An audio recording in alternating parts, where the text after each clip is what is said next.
Mag-a-advance ka na naman? Elena, ano ba? Katulong ka lang. Huwag mo ubusin ang pasensya ko.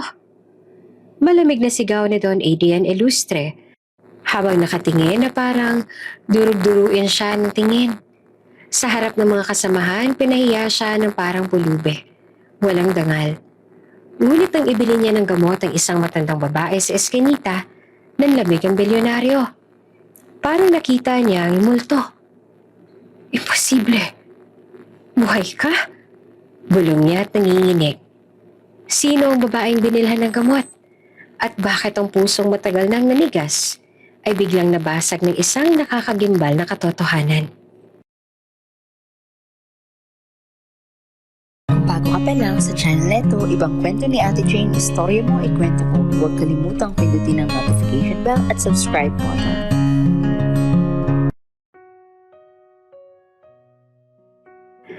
Mainit ang sikat ng araw na tumama sa malinis na marmol ng malawak na mansyon ng mga ilustre. Sa bawat sulok, may mga kasambahay na abala.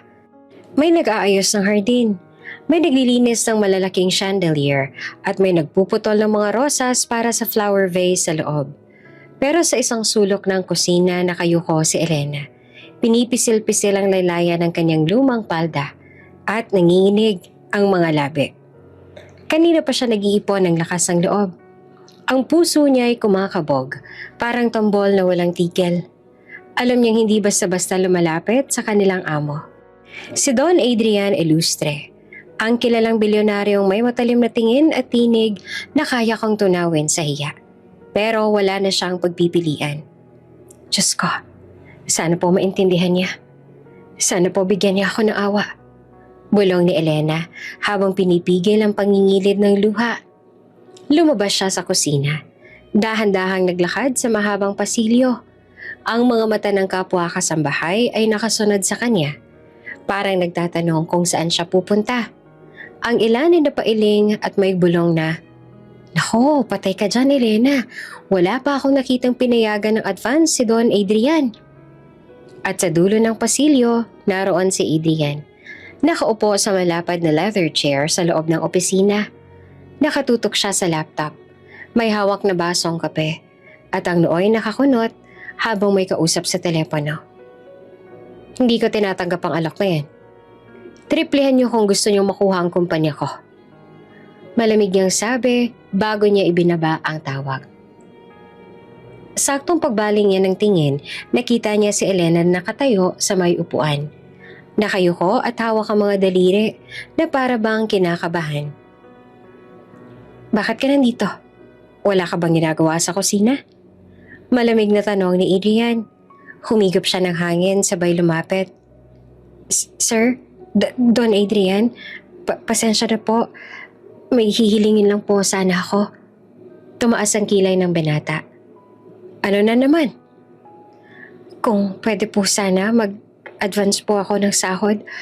Kahit kaunti lang po. May sakit kasi ang nanay ko. Kailangan niya ng gamot. Baka hindi na po siya tumagal kung hindi siya makainom. Natigilan si Adrian. Pero agad din nagbalik ang lamig ng kanyang mukha. Napalingon siya sa mga staff na nasa gilid ng opisina. At sa harap ng lahat, marahas siyang tumayo. Advance ka na naman. Sigaw niya na umalingaw-ngaw sa buong opisina.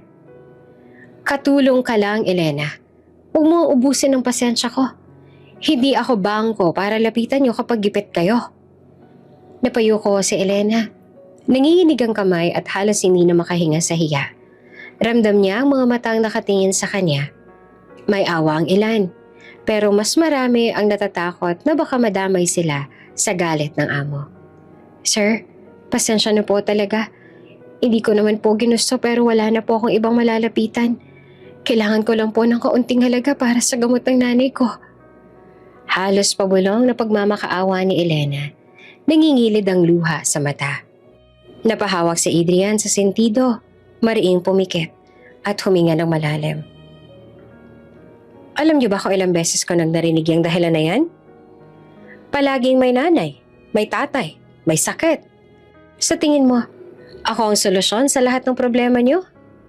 Hindi na nakasagot si Elena. Napatakip na lang siya ng bibig para pigilan ang paghikbi. Tahimik ang lahat hanggang sa isang kasambahay ang biglang bumulong.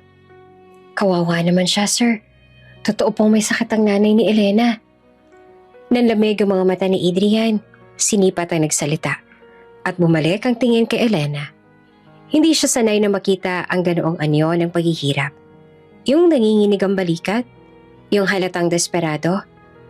Para bang may kumukurot sa konsensya niya kahit ayaw niyang aminin. Ilang segundo ng katahimikan, saka siya bumuntong hininga. Fine. Malamig niyang sabi.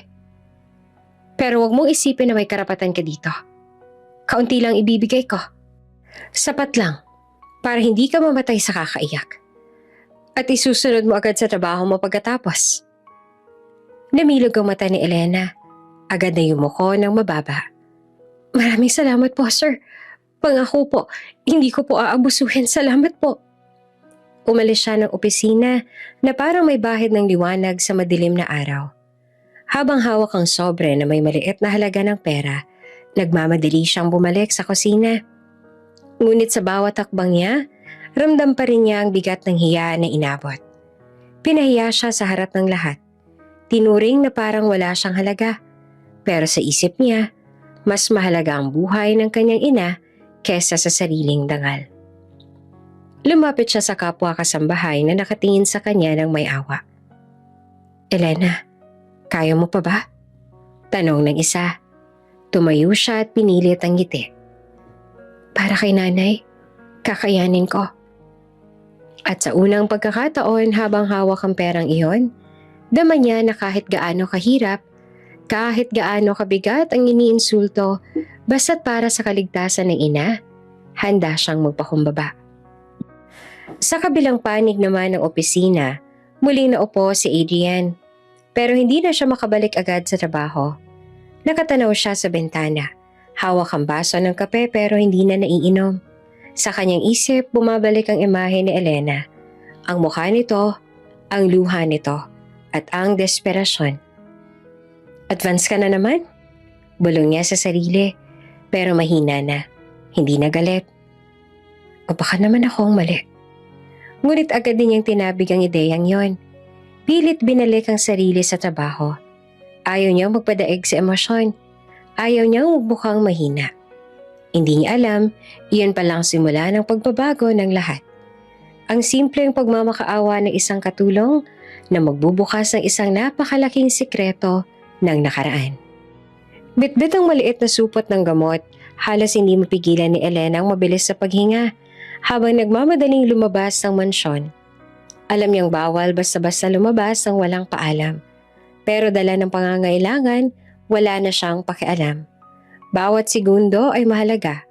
Baka tuluyan ng bumigay ang katawan ng kanyang ina kung hindi siya makainom agad. Sa loob ng sasakyan na nakaparada sa driveway, nakaupo si Don Adrian. May meeting pa sana siya sa syudad, ngunit pinili niyang manatili ng mas matagal sa bahay habang inaayos ng driver ang gamit. Napansin niya si Elena na nagmamadaling umalis. May hawak na supot. May kaba sa kilos at hindi man lang nag-abalang sumilip sa paligid. Boss, aalisin na po ba natin? Tanong ng driver. Sandali lang. Malamig na sagot ni Adrian habang nakamasid. Sundan natin siya. Tahimik na pinaandar ng driver ang sasakyan. Dahan-dahang sumusunod sa bawat liko ni Elena. Hindi ito namamalayan ng dalaga. Sa isip ni Adrian, gusto lang niyang tiyakin kung saan talaga napupunta ang perang ibinigay niya. Sanay na siya sa mga kasambahay na gumagamit ng dahilan para sa pansariling bisyo at ayaw niyang maging biktima ng kasinungalingan. Ilang kanto ang tinahak ni Elena hanggang sa makarating sa isang makipot na eskinita. Ang dating tuwid na postura ng dalaga ay biglang yumuko. Halos tumakbo papasok sa barong-barong na gawa lamang sa pinagtagpi-tagping yero at kahoy. Sa labas ay may nakasampay na mga basang damit at ang sahig ay halos putikan dahil sa ambon kagabi. Barong-barong? Bulong ni Adrian. Hindi siya makapaniwala. Hindi niya akalaing dito nakatira ang tinatawag na nanay ni Elena. Dahan-dahan siyang bumaba ng sasakyan at sumilip mula sa malapit. Sa loob ng maliit na kubo, naroon ang isang matandang babae. Nakahiga sa lumang banig, marupok ang katawan, payat at halos butot balat na lang. Nilapitan agad ni Elena. Inalis ang pawis sa noon nito gamit ang basang bimpo. Sabay inilabas ang gamot mula sa supot. Nay, eto na po ang gamutin niyo. Magiging maayos na po kayo. Malambing na bulong ni Elena.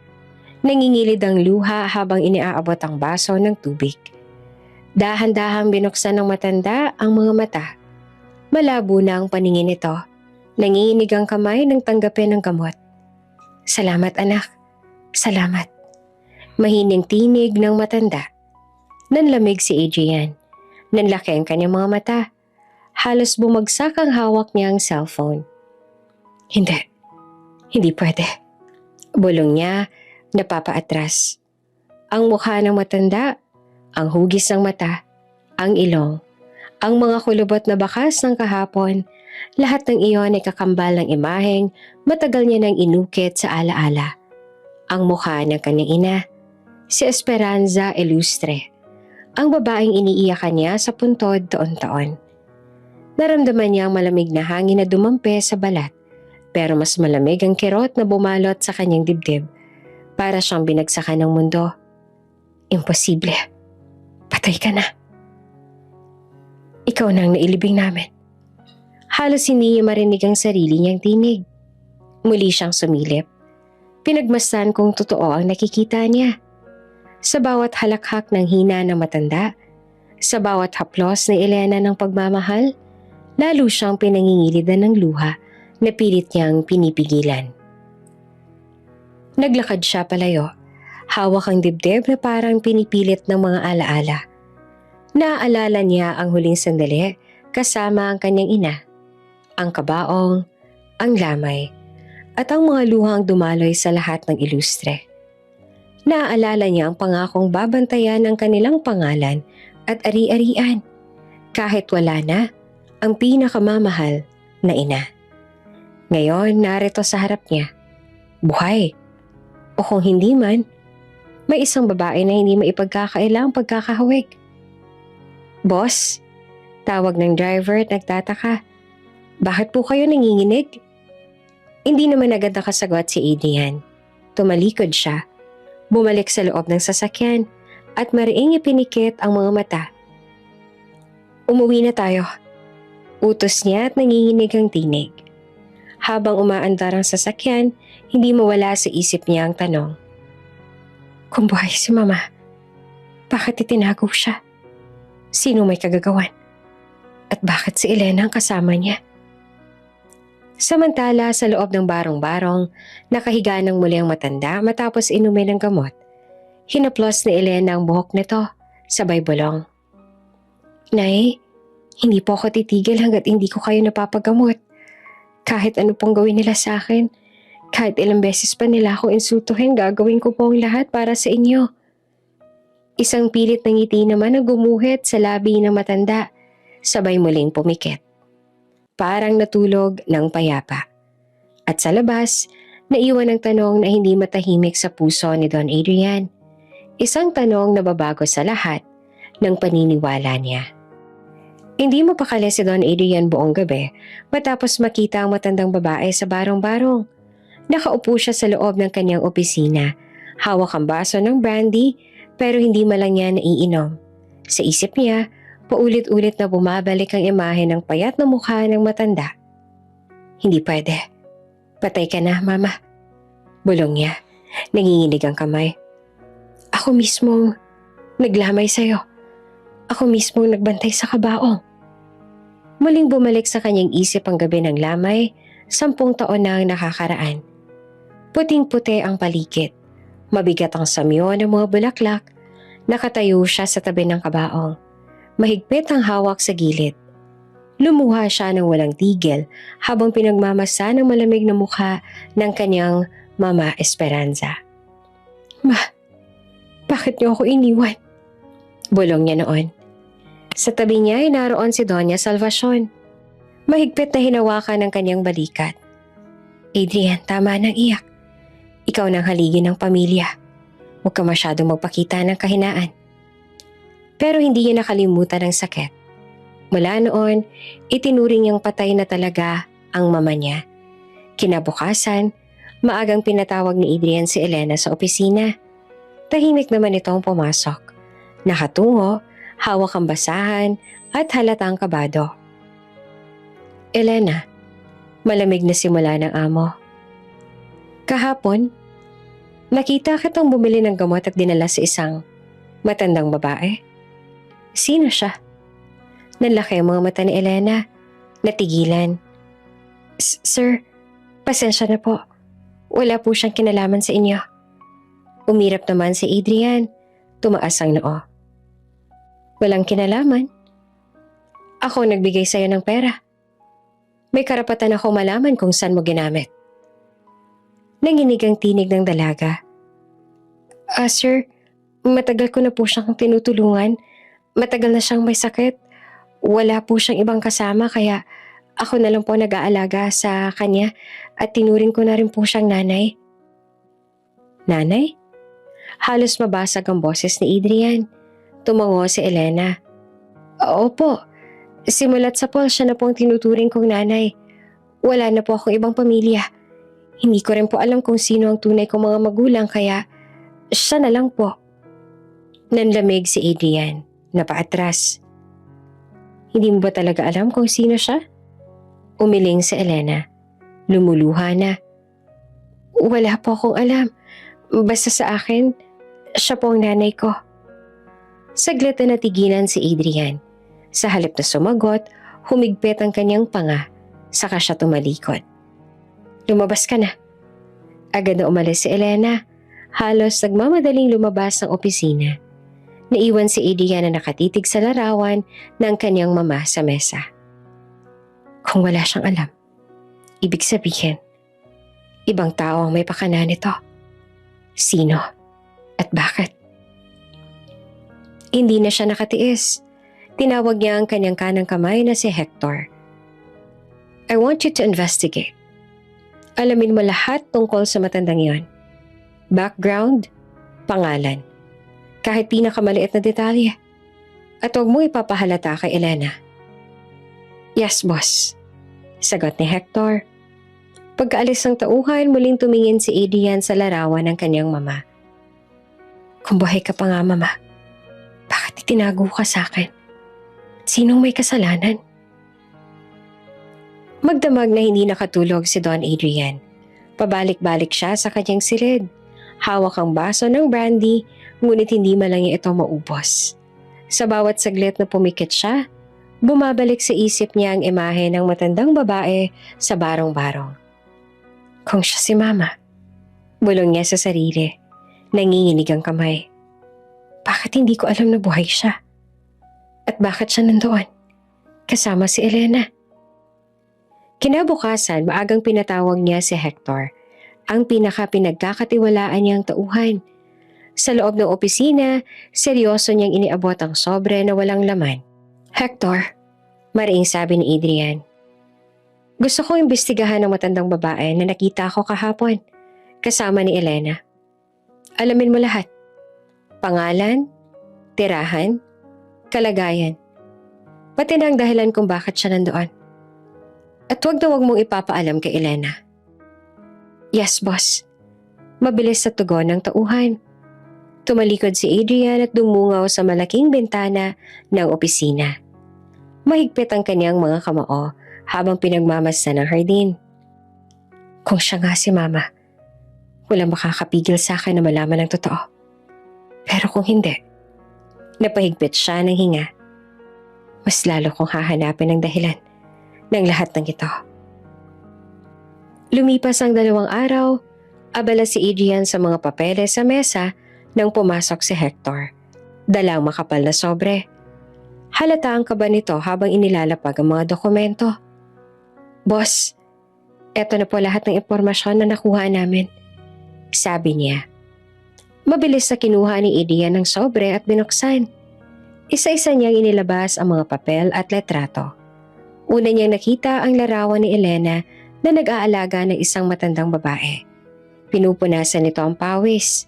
pinapainom ng gamot at tinatakpan ng kumot. At sa bawat kuha, iisa lang ang matandang babae. Napapuntong hininga si Adrian. Halos mabitawan ng hawak nang mabasa ang pangalan ng barangay clearance. Esperanza Vergara Ilustre. Nanlaki ang mga mata niya at namutla ang kanyang mukha. Mama, bulong niya at halos hindi lumalabas ang boses. Nagpatuloy siyang magbasa. Ayon sa mga record, ilang taon nang naninirahan si Esperanza sa isang maliit na barong-barong sa isang eskinita.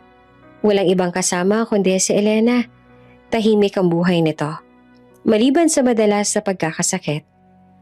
Wala ni isa man lang na nagsabi sa akin. Mariing bulong ni Adrian. Halos pinipilit ang papel sa kamay. Bakit itinago sa akin? Bakit pinaniwala nila akong patay na siya? Tahimik lamang si Hector, nakayuko. Nakamasid sa bigat ng emosyon ng kanyang amo. Lumuhod si Adrian sa harap ng mesa. Mahigpit na hawak ang larawan ng kanyang mama. Muling pumatak ang kanyang luha. Bagay na matagal niya nang tinago sa lahat. 11 taon kong iniyakan ng pagkamatay mo, Mama. Bulong niya. Pero buhay ka pala. Buhay ka. Napapikit siya ng mariin sabay umiling.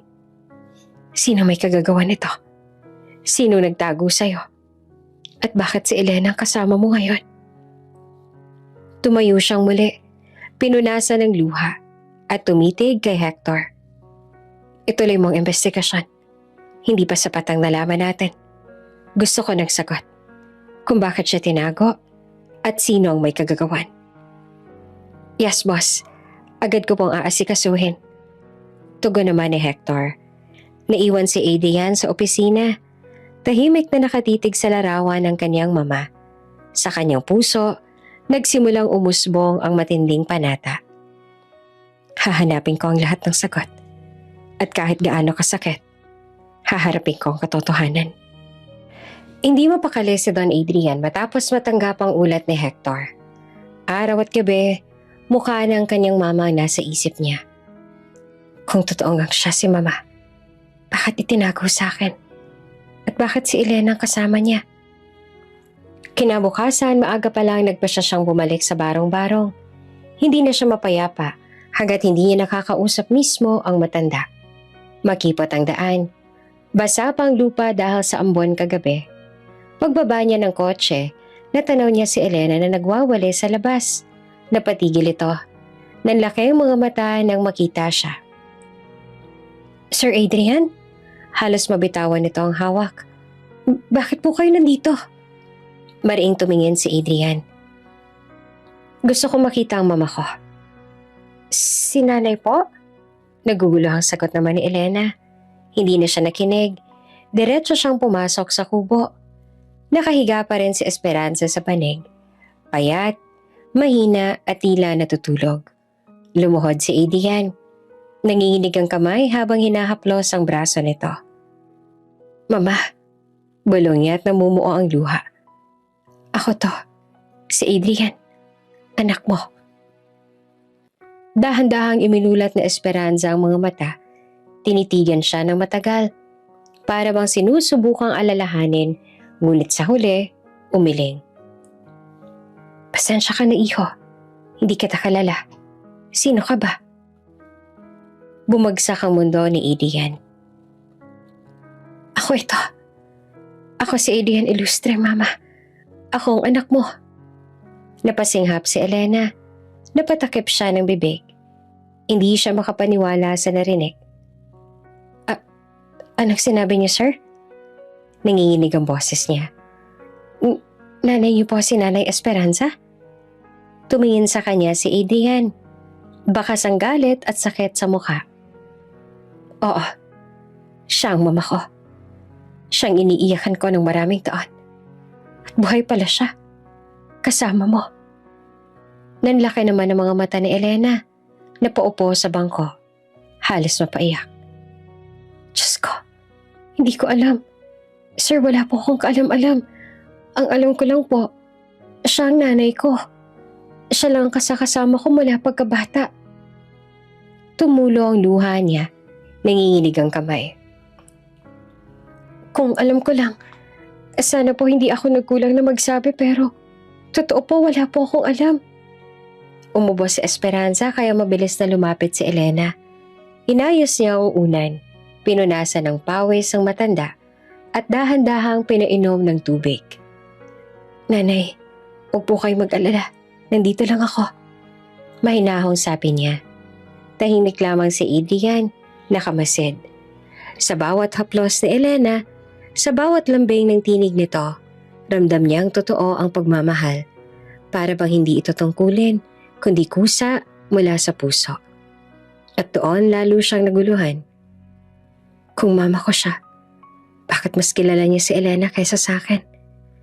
Bakit parang mas tunay silang mag-ina? Nang muling makatulog si Esperanza, naglakad si Adrian papalapit kay Elena.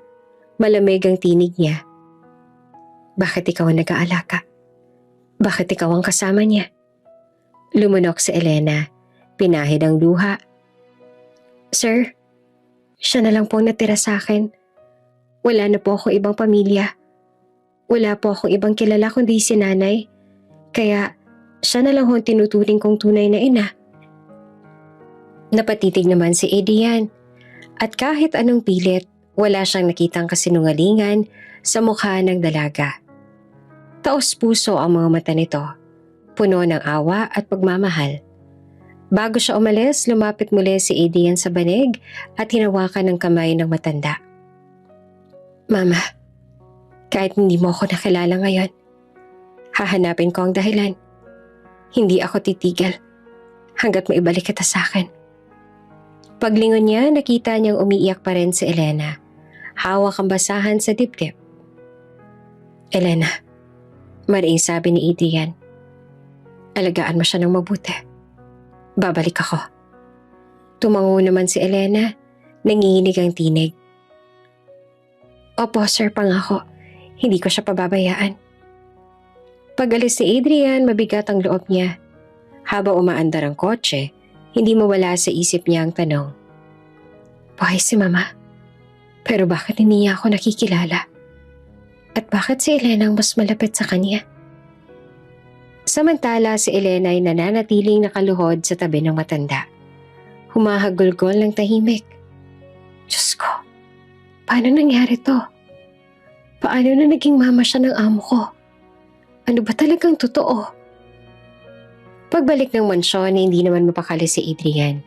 Kahit abala siya sa pagpirma ng mga papeles at pakikipagpulong sa mga direktor, ang utak niya ay laging bumabalik sa maliit na barong-barong kung saan naroon ang mama niyang hindi siya kilala. Bakit si Elena? Bakit siyang mas malapit kay mama kaysa sa akin? May tinatago ba siya? Nang gabing yun, imbes na umuwi ng diretsyo, muling nagpasya si Adrian na dumaan sa eskinita. Gusto niyang malaman ang totoo. Pagdating niya, natagpuan niyang tahimik ang paligid. Nakasara ang mga tindahan. Ang mga bata ay natutulog na sa kanilang mga duyan. Dumaan siya sa gilid ng kubo. Maingat na huwag mapansin. Sa maliit na bintana, nasilayan niya si Elena na nakaluhod sa harap ng munting altar na yari sa kahoy. May kandilang umiilaw at krus na nakatayo. Nangilid ang luha ni Adrian nang marinig ang tinig ng dalaga. Diyos ko, bulong ni Elena habang umiiyak. Bigyan niyo po ng lakas si nanay. Kahit ako na lang mahirapan, basta wag lang siyang kunin. Siya lang natitira sa akin. Siya lang. Habang nagdarasal, mahigpit na hawak ni Elena ang isang lumang litrato. Hindi mapakali si Adrian at dahan-dahang sumilip pa. Nang makita niya, nanlaki ang mga mata niya. Larawan iyon ng kaniyang mama Esperanza noong kabataan nito. Nakasuot ng simpleng bestida at nakangiti. Paanong nasa kanyang litrato ni mama? Bulong ni Adrian. Halos mabitawan ang hawak niyang cellphone. Mas lalo lang siyang naguluhan. Kung inosente siya, bakit hawak niyang alaala ng mama ko? Nang tumayo si Elena, agad siyang pumasok si Adrian. Nabigla ang dalaga at napaatras. Sir Adrian? Gulat nitong sabi. Mabilis ay tinago ang litrato sa dibdib. Matalim ang tingin ni Adrian. Anong hawak mo? Wala po. Nanginginig na sagot ng dalaga. Wala? Lumapit siya at halos dumikit sa mukha ng dalaga. Huwag mo ako lokohin. Nakita ko. Larawan niyo ng mama ko. Paano napunta sa iyo yun? Naluha si Elena, halos magmakaawa. Sir, hindi ko po alam. Bata pa lang po ako, kasama ko na si nanay. Nakuha ko lang po itong retrato sa lumang baon nang minsan kaming lumipat ng tirahan. Akala ko po, simpleng alaala lang. Hindi ko po alam na may kinalaman pala to sa inyo. Mariing tumitig si Adrian. Hinahanap ang kasinungalingan sa mukha ng dalaga. Pero ang nakita niya ay purong takot at katapatan. Kung wala kang alam, mariing sabi ni Adrian, bakit ikaw ang kasama niya? Bakit ikaw ang tinatawag niyang anak? Samantalang ako ang totoong anak niya. Umiyak si Elena. Nakaluhod na ngayon sa harap ng altar. Sir, wala po akong sagot. Ang alam ko lang, siya ang nanay ko. Wala naman ho akong ibang pamilya. Wala akong ibang pinagmulan. Siya lang ang pinanghahawakan ko. Nanlumo si Adrian. Gusto niyang magalit. Gusto niyang isumbat sa dalaga ang lahat ng sakit. Pero ramdam niyang totoo ang mga salita nito. Huminga siya ng malalim at tumalikod. Kung sinasabi mong wala kang alam, hahanapin ko ang sagot sa iba. Pero tandaan mo, Elena, may connection ka kay mama. At isang araw, malalaman ko kung ano yon. Tahimik lamang si Elena. Humihikbi, hawak pa rin ang litrato. Hindi niya maintindihan ang lahat, pero alam niyang mas lalong gumulo ang kanyang mundo. Habang pauwi, nakasandal si Adrian sa likod ng sasakyan. Mahigpit ang kapit niya sa kanyang cellphone. Paulit-ulit na naiisip ang nakita. Kung inosente si Elena, bakit nasa kanyang litrato ni mama? At bakit parang mas mahal siya ni mama kaysa sa akin? Mariin niyang pinikit ang mga mata. Ramdam ang bigat sa dibdib. Hindi ito matatapos hanggang hindi ko nalalaman ang katotohanan. Muling bumalik si Adrian sa barong-barong makalipas ang 2 araw. Hindi niya sinabi kay Elena na darating siya. Gusto niya makita kung ano talaga ang buhay nito sa araw-araw. Tahimik siyang nagmasid mula sa labas. Habang nakikita si Elena na naglalabas sa batya at si Mama Esperanza na nakahiga pa rin. Mahina ngunit binabantayan ng dalaga. Para siyang tunay na anak. Ano ba talagang totoo? Tanong ni Adrian sa sarili habang nakasandal sa poste. Habang abala si Elena sa paglalaba, lumapit naman si Adrian sa loob ng kubo. Napansin niyang may lumang kahon sa ilalim ng mesa. Bahagya itong nakabukas. Parang matagal nang hindi nagagalaw. Sa unay nagdadalawang isip siya, pero nanaig ang pagnanais niyang malaman ang katotohanan. Dahan-dahan niyang hinila ang kahon at binuksan. Nandoon ang ilang lumang damit, punit-punit na mga papel at isang sobre na kulay dilaw na halos kupas na. Kinuha niya ito, binuksan, at doon bumulaga ang isang dokumento. Birth certificate. Pangalan, Elena Vergara. Inang nakalagay, Esperanza Vergara Ilustre. Ama, blankong iniwan, walang pangalan. Halos hindi makahinga si Adrian sa nakita. Mahigpit ang kapit niya sa papel. Nanginginig ang kamay. Vergara? Bulong niya. Pamilyar ang apelido. Ito ang apelido ng kanyang mama bago ito ay kinasal sa kanyang ama. Kung si mama ang nakalagay na ina ni Elena, anong ibig sabihin ito? Napaluhod siya sa gilid ng mesa. Hawak-hawak ang papel. Hindi niya alam kung maiiyak ba siya o magagalit. Ibig sabihin ba nito, magkapatid kami? O may mas malalim pang sikreto? Biglang bumukas ang pinto. Agad niyang sinilid ang birth certificate sa kanyang jacket bago pa siya makita ni Elena. Sir Adrian? Gulat ng dalaga. May hawak pang basang damit. Kanina pa po ba kayo dito?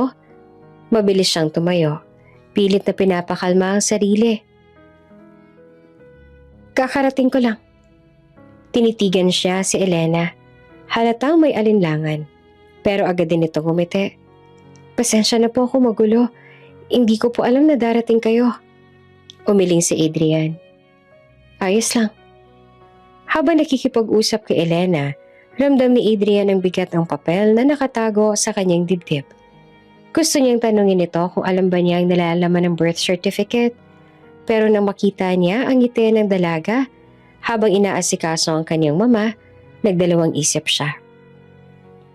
Kung wala talaga siyang alam, baka masaktan lang siya kung ngayon ko ilalabas ang tanong. Sa halip, pinili niyang manahimik at magbasid. Nang muling dumating ang gabi, nagpaalam si Adrian na aalis na. Pero bago siya umalis, tumigil siya sa pinto at tumingin kay Elena. Elena, seryoso niyang sabi. Huwag mong pababayaan si Mama. Babalik ako bukas. Tumango naman ang dalaga, bahagyang napangiti. Opo sir, pangako hindi ko po siya iiwan. Pag-alis niya, mahigpit niyang hinawakan ng dibdib kung saan nakatago ang dokumento. Kung totoo nga nakalagay dito, hindi lang basta konektado si Elena kay Mama. May dugo kami nag-uugnay. At malalaman ko ang buong katotohanan. Pag-uwi sa mansyon, inilabas ni Adrian ang birth certificate at muling pinagmasdan. Kinalabutan siya habang paulit-ulit na binabasa ang pangalan ng kaniyang mama na malinaw na nakalagay roon bilang ina. Hindi ako titigil. Mariin niyang sabi sa sarili. Hahanapin ko ang lahat ng sagot. At kahit gaano kasakit, kahit gaano kabigat, malalaman ko kung sino talaga si Elena. At anong ugnayan niya sa akin. Tahimik ang umaga sa mansyon ng ilustre.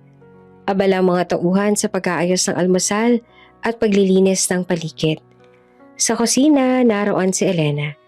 Nakayuko at maingat na nag-aayos ng mga baso at plato.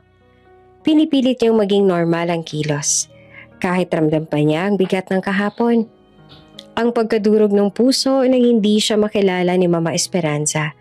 At ang pag-amin ni Adrian na iyon ang tunay niyang ina. Habang pinipilit niyang maging abala, biglang bumukas ang malaking pintuan ng sala. Dumating si Doña Salvacion, ang matriarkang lola ni Adrian na palaging kilala sa matapang na presensya at malamig na tingin. Nakabaston, mamahalin ng damit at parang kahit simpleng paglalakad ay may kasamang utos. Mapanlait na tinig ni Salvacion. Agad na sumipat sa kusina. Napansin niyang may batang babae roon na tila komportableng kumikilos sa mansyon. At sino naman ang batang ito? Natigilan si Elena at agad na yumuko. Donya, ako po si Elena. Tumutulong lang po ako dito sa paghahanda. Lumapit si Salvacion. Malakas ang bawat yapag ng takong sa sahig. Tiningnan niya si Elena mula ulo hanggang paa. Para bang sinusukat ang halaga nito. Katulong ka ba? Opo, Donya. Napangisi si Salvacion, tsaka malakas na natawa. Katulong lang pala. Pero kung makapag-ayos ng pinggan, parang may-ari ng bahay. Aba, ambisyosa ka rin pala. Namula si Elena at nanginginig ang kamay habang hawak ang baso. Patawad po, Donya. Gusto ko lang pong makatulong. Makatulong? Umirap ang Donya. Huwag mong gawing dahilan ng pagtulong. Ang totoo, gusto mong magpakitang tao para mapalapit sa pamilya namin. Nakikita ko ang mga estilo mo, iha. Manggagamit ka.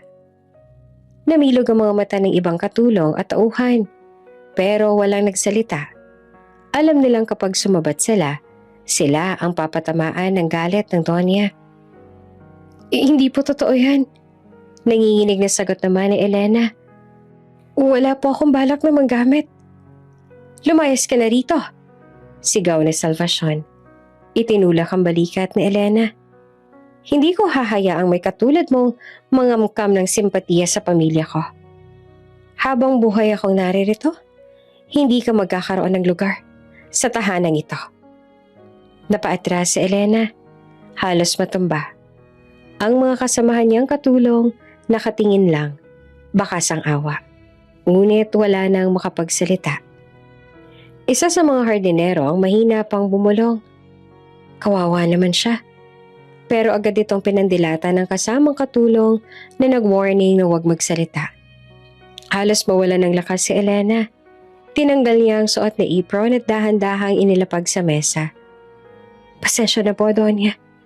Mahina niyang sabi habang pinapahid ang luha.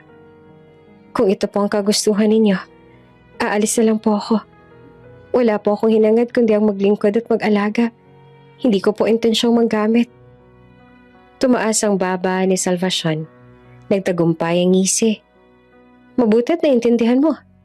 Tandaan mo, hindi ka kailanman magiging bahagi ng pamilya Ilustre. Isa kang hamak at hanggang doon ka lang. Luhaan, naglakad palabas si Elena. Mabigat ang bawat hakbang. At ramdam niya ang matang nakasunod sa kanya. Bawat titig ng mga kasamahan ay parang patalim na humihiwa sa kanyang dibdib. Paglapit sa pinto, hindi niya na napigilan ang paghikbi. Diyos ko, hanggang kailan po bang ganitong sakit? Hanggang saan pa bang kahihiyang kaya kong tiisin? Pagkalabas niya ng mansyon, nagsara ang mabigat na pinto sa likod niya. Naiwan sa loob si Salvacion, taas noo at kontento. Habang ang mga tauhan ay nananatiling tahimik, walang magawa. Sa mga sumunod na sandali, nananatiling mabigat ang katahimikan sa mansyon. Si Salvacion ay nakaupo sa malaking upuan, pinapaypayan ng katulong, habang iniisip na wala na siyang alalahanin sa presensya ng isang hamak sa loob ng tahanan. Ngunit ang hindi niya alam, ang desisyon niyang ito ay lalong magtutulak kay Adrian na hanapin ang katotohanan at lalong magbubukas ng sugat na matagal nang tinatago ng pamilya Ilustre. Tahimik ang hapon sa baryong kinalalagyan ng barong-barong de Esperanza. Nasa labas si Elena, naglalaba ng kakaunting damit habang si Esperanza ay nakahiga sa loob. Mahimbing na natutulog matapos uminom ng gamot. Pawisan si Elena ngunit hindi siya nagrereklamo. Ang bawat kilos niya ay puno ng malasakit at tiyaga. Hindi niya alam na may pares ang mata na palihim na nakamasid sa kanya. Si Adrian iyon, nakasandal sa sasakyan niyang nakaparada sa kanto. Kanina pa siya nag-iisip kung bakit may kakaibang kabutihan ng babaeng ito. Katulong lamang siya, ngunit tila ba may pusong mas malaki kesa sa sino mang kilala niya sa lungsod. Kahit hirap siya, hindi siya nagrereklamo. Bakit kaya ganito siya kabuti? Tanong ni Adrian sa isip niya. Sa loob-loob niya, hindi niya rin maitago ang paghanga. Lumapit siya ng kaunti.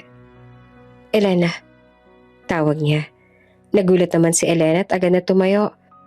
Sir Adrian, pasensya na po. Hindi ko po namalayang nandito kayo. Hindi niya na napansin ang pawis sa kanyang noo o ang dumi sa palda mula sa labada. Ngunit sa paningin ni Adrian, iyon ang nagpatunay na hindi siya plastic. Simpleng babae lang na handang magsakripisyo para sa iba. Habang nag-uusap sila, biglang may mabilis na tricycle na dumaan sa makitid na kalsada. Sa gulat, muntik nang masagasaan si Adrian na nakatayo sa gilid ng daan. Sir! Sigaw ni Elena. Walang pag-aalinlangan, mabilis siyang tumakbo at hinila si Adrian palayo. Sa lakas ng hatak, pareho silang natumba sa gilid ng daan. Dumaan ang tricycle na parang walang nakita. Aray! Ungol na Adrian hawak ang braso. Nakatihaya naman si Elena. Hiningal ngunit agad na bumangon para silipin ang kalagayan ng kanyang amo. Sir, ayos lang po ba kayo? Nasaktan ba kayo? Nagulat si Adrian sa inasal ni Elena. Bakit mo ko hinila? Pwede ka rin nasaktan. Mas mabuti na po yun kesa kayong napahamak. Sagot ni Elena at bakas ang pag-aalala sa mukha. Natigilan si Adrian. Ramdam niya ang sinseridad sa boses ni Elena. Hindi iyon gawa-gawa lamang, kundi taos puso. Bakit ka ganyan? Mahina niyang tanong. Bakit inuuna mo pang ibang tao kaysa sarili mo? Napayuko si Elena. Mahigpit ang hawak sa palda. Siguro po kasi sanay na ako magsakripisyo. Basta ligtas ng ibang tao. Sapat na po yun para sa akin. Sa sagot niyang yon, tila may biglang nabasag na yelo sa puso ni Adrian. Sa unang pagkakataon, nakaramdam siya ng init. Isang damdaming matagal nang nawala mula nang mawala si Esperanza sa kanyang buhay. Pagbalik nila sa barong-barong, iniabot ni Elena ang baso ng tubig kay Adrian. Inumin niyo po muna to. Baka natuyuan kayo sa init. Hindi naman makapaniwala si Adrian. Kanina lang, muntik itong mapahamak para mailigtas siya. Ngayon na siya pa ang inaalala. Tinitigan niya si Elena at sa mga mata nito, nakita niya ang kabutihang matagal niya nang hinahanap. Hindi ito tulad ng mga babaeng kilala niya sa syudad. Walang halong pagkukunwari, walang pag-aasam sa yaman. Kinagabihan, habang nakaupo si Adrian sa lahat ng barong-barong, dumaan si Elena dalang maliit na lampara. Nagulat siya nang marinig ang boses ni Adrian. Elena, nakakagulat naman kayo, sir. Akala ko tulog na kayo. Nahihiyang sagot niya. Umiling si Adrian. Hindi pa. Iniisip ko pa rin yung nangyari kanina. Hindi ko makakalimutan ang ginawa mo. Salamat. Bahagya namang nawala si Elena. Naku, wala po yun, sir. Ginawa ko lang po ang tama. Hindi lahat ng tao ay gagawin yan. Mariin na sabi naman ni Adrian. Pero ikaw ang nauna. Kahit buhay mo pa ang kapalit. Hindi ko alam kung bakit pero ramdam ko. Iba ka. Hindi nakasagot si Elena. Ngunit sa kanyang dibdib, ramdam niya ang mabilis sa pagtibok ng puso. Sa mga sumunod na araw naging mas magaan ang ugnayan nilang dalawa. Hindi pa rin nawawala ang lamig sa kilos ni Adrian. Paminsan-minsan. Ngunit sa simpleng ngiti o pasasalamat, nararamdaman ni Elena na unti-unti itong lumalapit. At kay Adrian, malinaw ang isang bagay. May isang kakaibang kabutihan kay Elena na hindi niya maipaliwanag. At iyon ang unti-unting bumabasag sa matigas niyang puso. Gabi na tahimik ang paligid ng baryo. Abala si Elena sa paghahanda ng hapunan. Isang simpleng lugaw para kay Nanay Esperanza. Ngunit habang isinasali niya sa mangkok, napansin niyang nanginginig ang mga kamay ng matanda. Nay, ayos lang po ba kayo? Mabilis niyang tanong. Biglang sumama ang pakiramdam ni Esperanza. Namutla, mabilis ang paghinga, at tuluyang nawala ng malay sa harap niya. Nabitawan ni Elena ang mangkok. Tumilapon ang lugaw sa sahig. Nanay Esperanza? Diyos ko! Halos sigaw niya. Nanginginig ang boses. Agad siyang lumabas ang barong-barong at nagsisisigaw ng tulong. At sa kabutihang palad, kararating lang ni Adrian galing Maynila. Nakita niya ang kalagayan ng kanyang ina. Nanlamig siya at halos tumigil ang kanyang mundo. Get the car! Bilis! Utos niya sa driver, sabay buhat kay Esperanza. Elena, sumama ka na. Hawak-hawak ni Adrian ang kamay ng ina habang nagmamadali silang tumakbo sa ospital. Si Elena, tahimik na umiiyak. Hawak ang panyo para punasan ng pawis ni Esperanza. Sir, baka hindi na po kayanin ni Nanay. Nanginginig ang tinig ni Elena. Hindi. Matatag ngunit basag ang boses ni Adrian. Hindi siya pwedeng mawala. Hindi pa siya pwedeng mawala. Pagdating sa ospital, sinalubong agad sila ng mga nurse at isinugod si Esperanza sa ER. Niiwan sina Adrian at Elena sa labas. Parehong lutang sa takot. Maya-maya lumabas ang doktor. Kailangan niya ng dugo agad. Kundi hindi tatagal ang pasyente. Ako, agad na sagot ni Adrian. Ako ang anak niya. Kumuha na kayo ng dugo sa akin. Tumango ang doktor. Maganda. Pero para masiguro na sapat ang supply, kailangan natin ng isa pang donor. Kailangan natin mag-test. Nagkatinginan sina Adrian at Elena. Elena, halos bulong ni Adrian. Baka pwede ka ring mag-test. Namilog ang mga mata ni Elena. Ako po? Pero hindi naman po kami magkadugo ni Nanay. Please, wala nang oras. Subukan lang natin. Sagot ng doktor. Dinala sila sa laboratorio at kinuhaan ng dugo. Tahimik ang paligid habang hinihintay nila ang resulta. Si Adrian ay naglalakad-lakad sa hallway. Halatang balisa. Si Elena naman ay nakaupo sa gilid. Mahigpit na hawak ang rosaryo. Pabulong na nagdarasal. Panginoon, iligtas niyo po si nanay. Kahit ako na lang mahirapan, huwag lang siya. Makalipas ang ilang minuto, bumalik ang doktor, dala ang mga papel. Magandang balita, sabi nito. Pareho kayong tugma. Pwede kayong makuhaan ng dugong dalawa. Nalaglag ang balikat ni Adrian sa ginhawa. Salamat. Ngunit napansin niyang parang may iniisip pa ang doktor. Pero may isa pa akong dapat sabihin. Dagdag ng doktor. Hindi bang karaniwan ang compatibility ng dugo ninyo? Sa ganitong level ng tugma, kadalasan ito'y makikita lamang sa mga taong magkadugo. Parang binuhusan ng malamig na tubig si Adrian. Napalingon siya kay Elena na hindi na makatingin. Anong ibig mo sabihin? Tanong niya. Halatang kinakabahan.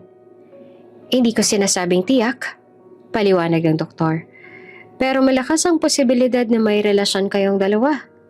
Maaring magkapatid o magulang at anak. Kung gusto ninyo ng kasiguraduhan, kailangan natin ng DNA test. Pag-alis ng doktor, naiwan sina Adrian at Elena sa hallway. Parehong walang masabi. Ang tanging naririnig nila ay ang mabilis sa pintig ng kanilang puso. Elena, basag ang boses ni Adrian. Pilit hinahanap ang mga mata nito.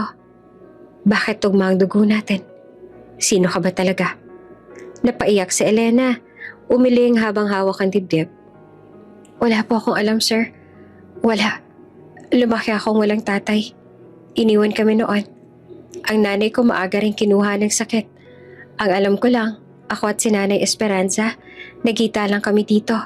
At tinulungan ko siya dahil wala siyang kasama. Tinitigan siya ni Adrian. Naghahanap ng kasinungalingan sa kanyang mukha.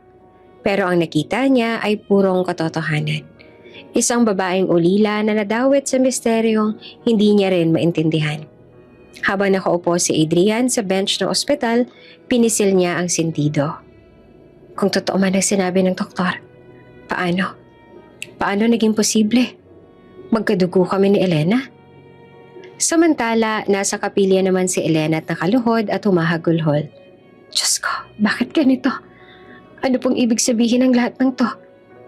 Makalipas ang ilang oras, lumabas ang doktor. Maayos na ang transfusion. Nakaligtas ang pasyente. Pwede na kayong pumasok para makita siya. Parehong nakahinga ng maluwag sina Adrian at Elena. Ngunit kahit panandali ang ginhawa ang dala ng balitang yon, hindi mabura sa isip nila ang mabigat na tanong. Magkadugo nga ba talaga sila? At kung totoo man, anong ibig sabihin nito sa nakaraan at sa hinaharap? Tahimik ang pasilyo ng ospital nang lumabas si Adrian mula sa silid kung saan nagpapahinga si Esperanza matapos ang transfusion. Nakita niya si Elena na nakaupo sa gilid ng waiting area, yakap ang bag at tila tulala. Namumugto ang mga mata nito, halatang kagagaling lang sa pag-iyak. Huminga ng malalim si Adrian, pinipilit kontrole ng emosyon. Pero habang tinitingnan niya si Elena, lalong bumibigat ang mga tanong na hindi niya mapigilan. Lumapit siya, mabigat ang bawat hakbang. Napatayo si Elena nang mapansin siya pero agad ding yumuko. Elena, malamig ngunit nanginginig ang tinig ni Adrian. Kailangan natin mag-usap. Opo, sir. Mahinang sagot naman ng dalaga. Umupo silang magkatapat sa bench. Ilang segundo ng katahimikan ang lumipas bago nagsalita si Adrian. Sino ka ba talaga? Tanong niya at diretso at mariin. Bakit tugma ang dugo natin? Hindi to simpleng pagkakataon lang ayon sa doktor. Posible lang ito kung magkadugo nga tayo. Namilog ang mata ni Elena at agad siyang napailing. Sir, wala po talaga akong alam. Wala po akong tinatago. Walang alam? Halos pasigaw ni Adrian. Paano mo ipapaliwanag ang resulta? Sabihin mo nga sa akin ang totoo, Elena. Nanginig ang kamay ni Elena. Sir, maniwala ho kayo. Hindi ko po talaga alam Ang alam ko po, ulila na po ako sa ama. Kaya ako natutong mag-isa. Wala po naman akong koneksyon sa inyo. Tumulo ang luha sa pisngi ni Elena habang nagsasalita. Kung pwede nga lang po sir, sana hindi na ako tinatanong ng ganito. Kasi kahit ako naguguluhan, hindi ko rin alam kung bakit ganun ang lumabas sa test. Saglit na natahimik si Adrian. Nakita niyang nanginginig na balikat ng dalaga. Ang sakit na pilit itong tinatago. Sa kabila ng galit at pagkalito, ramdam niya ang pagiging totoo nito. Pinikit sandali ni Adrian ang mga mata. Bumalik sa isip niya ang mga alaala ng kanyang kabataan. Ang pagkawala ng kanyang ina, ang mga bulong-bulungan ng pamilya, at ang bigat ng pangungulila. Kung totoo nga na may koneksyon siya sa akin, bakit ngayon ko lang nalaman? Sino nagtatago ng lahat ng ito? Elena, mahina niyang sabi. Mas mahinahon na. Hindi naman sa sinisisi kita. Pero kailangan kong malaman ng totoo. Hindi lang naman to para sa akin kundi para rin kay mama. Napatingin si Elena sa kanya. Nangingilid pa ang luha. Sir, kung meron man po akong alam, matagal ko na po dapat na sinabi pero ang totoo wala po talaga. Ako man ay nagtatanong din kung bakit parang lagi akong tinadala ng tadhana sa mga taong may kaugnayan sa inyo. Nang marinig iyon, lalong napalalim ang buntong hininga ni Adrian. Hindi niya alam kung magagalit ba siya o maaawa. Tumayo siya, naglakad-lakad sa harap ng bench. Kung wala kang alam, may ibang taong may hawak ng katotohanan. At hindi ako titigil hanggat hindi ko nalalaman kung bakit magkadugo tayo. Hindi na nakapagsalita si Elena. Tahimik lang siyang nakatingin kay Adrian. At sa kabila ng takot, ramdam niyang totoo ang sinasabi nito. Hindi titigil si Adrian hanggat hindi niya nakukuha ang kasagutan. Bumalik si Adrian at tumabi kay Elena. Hindi naman inaasahan ni Elena nang bigla niyang maramdaman ng isang panyo na iniabot nito. Pahit mo yan. Mahina at halos hindi narinig na sabi ni Adrian. Nagulat si Elena. Hindi niya akalaing sa kabila ng galit nito, may malasakit pa rin. Pinahid niya ang luha gamit ang panyo. Hindi makatingin ng diretso sa kanya. Elena, seryosong wika ni Adrian. Mula ngayon huwag kang matatakot. Kahit anong mangyari, hahanapin natin ang katotohanan. Pero kailangan kong malaman. Handa ka bang malaman din ang lahat kahit masakit? Sandaling natahimik si Elena pero tumango siya. Kung iyon po ang kailangan para gumaling si Nanay Esperanza, handa po ako. Bago sila bumalik sa silid, tumigil sandali si Adrian sa corridor at tumingin kay Elena.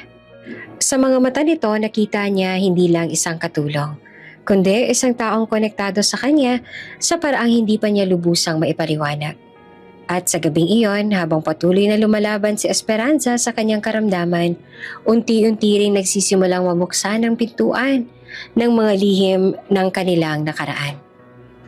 Kinabukasan habang nagpapahinga si Esperanza sa ospital, napagdesisyon na ni Adrian na dumaan muna sa barong-barong kung saan nanirahan ng kanyang ina at si Elena. Habang nakaupo si Elena sa tabi ng kama ni Esperanza, nagpresenta si Adrian na siya na muna ang magbabantay. Elena, magpahinga ka muna. Wika niya. Ako na munang titingin kay mama. Nag-alinlangan si Elena pero tumango rin. Opo sir, babalik po ako maya-maya. Nang makaalis si Elena, nag-ikot si Adrian sa loob ng maliit na barong-barong. Maraming lumang gamit. Mga kahon, lumang aparador na yari sa kahoy at ilang kahong halos bulok na. Ang mga bagay na iyon ay tila ba nagkukuble ng maraming lihim. Sa ilalim ng isang lumang mesa, may napansin si Adrian na kahon na tinatakpan ng kumot. Inalis siya ito at dahan-dahang binuksan. Amoy kaalikabok ang bumungad sa kanya at puno ito ng mga lumang gamit, mga damit, lumang litrato at isang maliit na kwadwerno na tila luma na ang takip. Nang kunin niya ang kwaderno, napansin niyang nakasulat sa pabalatang pangalan, Esperanza Ilustre. Diary? Mahina niyang bulong. Binuksan niya ang unang pahina. Ang sulat kamay ng kanyang ina ay simple ngunit halatang nagmamadali. Puno ng emosyon. Mahal na diary, ngayong gabi pinanganak ko ang aking pangalawang anak. Isang babae, ngunit hindi ko malang nasilayan ng matagal. Ang pamilya ng asawa ko, kinuha siya sa akin. Ayaw nilang manatili siya sa piling ko. Ang sabi nila, kahihiyan siya sa pangalan ng ilustre. Pinilit nila akong pumayag. Wala akong magawa. Nalaki ang mga mata ni Adrian.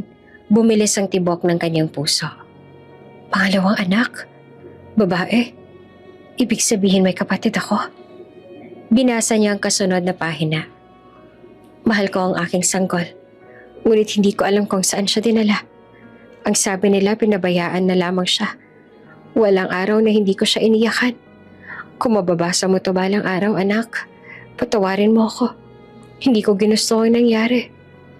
Napatigil si Adrian. Ang mga kamay niya ay nanginginig habang hawak ang diary. Sir Adrian, tawag ni Elena mula sa labas. Hawak ang dala niyang prutas galing palengke. Agad niya isinara ang diary at itinago sa ilalim ng mesa. Ngunit hindi niya napigilan ang bigat ng iniwang tanong sa kanyang isip.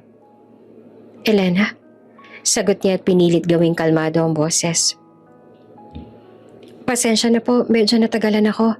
May pinapahabol lang po si Manang sa tindahan. Ngumiti si Adrian ng tipid. Ayos lang.